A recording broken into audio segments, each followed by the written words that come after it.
Welcome to Nandini Prasad creations. అందరికీ నమస్కారం అండి. దయచేసి మన వీడియోస్ మొదటిసారి చూస్తున్నట్లయితే ప్రతి ఒక్కరూ లైక్ చేసి అలానే సబ్స్క్రైబ్ చేసుకోండి. అలా చేయడం వల్ల నేను మరిన్ని వీడియోస్ చేసే అవకాశం కలుగుతుంది. ఆనందంగా ఉండేవారు తమ దగ్గర ఉన్నదాని గురించి మాత్రమే ఆలోచిస్తే, ఆనందంగా ఉండలేని వారు తమ దగ్గర లేని వాటి గురించి మాత్రమే ఆలోచిస్తారు. ఈ ప్రపంచంలో ఎన్నో రుగ్మతలను ఉచితంగా నయం చేయగల ఏకైక ఔషధం మీ చిరునవ్వు. అందంగా ఉన్నవారితో కన్నా తన చుట్టూ ఉన్నవారిని ఆనందపరిచే వారితో మన జీవితం సంతోషంగా ఉంటుంది. ఎంత గొప్పగా జీవించావో నీ చేతులు చెప్పాలి, ఎంత గొప్పగా మన్నించావో ఇతరులు చెప్పాలి.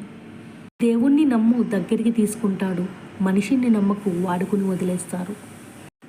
మనిషి అన్నవాడు కష్టాలకు దూరంగా ఉండాలి అని అనుకుంటాడు. మనసున్నవాడు కష్టాల్లో ఉన్నవారికి దగ్గరగా ఉండాలి అని అనుకుంటాడు.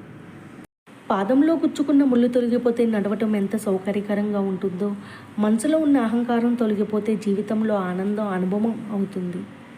గెలవకపోవటం ఓటమి కాదు, మళ్ళీ ప్రయత్నించకపోవటమే ఓటమి. పోరాడాలనుకుంటే నీతో నువ్వు పోరాడు, గెలవాలనుకుంటే ముందు నీపై నువ్వు గెలువు. నిన్ను నువ్వు గెలిస్తే ఈ ప్రపంచాన్ని గెలిచినట్టే.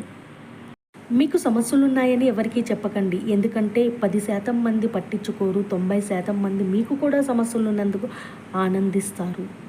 ఏదైనా మంచి సాధించాలనుకున్నప్పుడు శ్రమించే భావం, విమర్శలను భరించే సహనం ఖచ్చితంగా ఉండాలి. మనం సంతోషంగా ఉన్నప్పుడు 10 రోజులు కూడా 10 క్షణాలుగా గడిచిపోతాయి. మరి విచారంలో ఉన్నప్పుడు 10 క్షణాలు కూడా 10 యుగాలుగా గడుస్తాయి. అందుకే వీలైనంత వరకు సంతోషంగా గడిపేందుకు ప్రయత్నించండి.